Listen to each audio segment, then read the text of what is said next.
আমি একটা গল্প শেয়ার করতে চাই। এই গল্পটা আমার 5-6 বছর আগে একটা ইউটিউব ভিডিওতে দেখেছিলাম, যেটা আমার লাইফকে অনেক ইন্সপায়ার করেছিল। তখন আমি কেবল 10 মিনিট স্কুলের জার্নিটা শুরু করছি। আপনারা তো সবাই উদ্যোক্তা হতে চান, রাইট? উদ্যোক্তা হতে চান তো? ইয়েস। তো এই গল্পে বলে একটা স্পেশাল গাছের কথা বলে। এই গাছটার নাম হলো চাইনিজ ব্যাম্বু ট্রি। চায়নাতে এক ধরনের বাঁশের গাছ হয়। সেই বাঁশ গাছে যখন আপনি বীজ বপন করবেন, 1 দিন 2 দিন পানি দিবেন, গাছটা বড় হয় না। 1 মাস 2 মাস পানি দিবেন, গাছটা বড় হয় না। সার দেন, যত্ন করেন, কোনোভাবেই গাছটা বড় হয় না। 1 বছর বীজ থেকে চারা গাছ অঙ্কুরিত হয় না।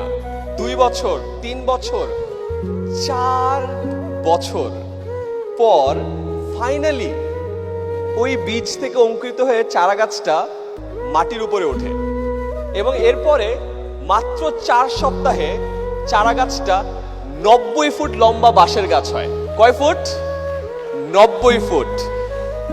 এই গল্পটার সাথে আপনাদের সবার লাইফের মিল আছে। আপনারা এখন অনেক কষ্ট করছেন, অনেক কষ্ট করে ঢাকায় আসছেন, অনেকের সাথে পরিচিত হওয়ার চেষ্টা করছেন, নেটওয়ার্কিং করছেন, কল দিচ্ছেন, হয়তো পাত্তা পাচ্ছেন না, অনেক জায়গায় যাচ্ছেন, কাস্টমার কিনছে না। মনে রাখেন, আপনারও বীজটা একটু অঙ্কুরিত হতে টাইম লাগছে। ওই যে 4 বছর একবার করে একবার যখন ওখান থেকে বের হবেন, 4 সপ্তাহে 90 ফুট এই স্টেডিয়াম পার হয়ে যাবেন। ঠিক এখানে একটা মজার বিষয় আছে। তখন ওই চারা গাছটা দেখে বাকি মানুষ কিন্তু বলে যে আরে মাত্র 4 সপ্তাহে চারা গাছটা 90 ফিট লম্বা হয়েছে।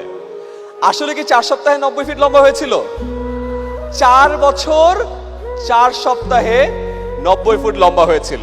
তো মনে রাখেন, আজকে যদি আপনাদের এফর্ট গুলো বা আপনাদের কাজগুলো কেউ ভ্যালু না করে, আপনি এখন ওইখানে আছেন, টাইম কিন্তু কাউন্ট হচ্ছে।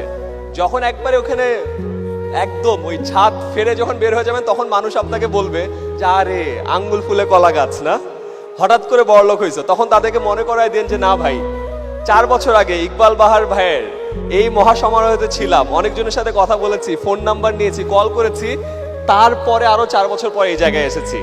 বুঝতে পেরেছি ব্যাপারটা? Very good.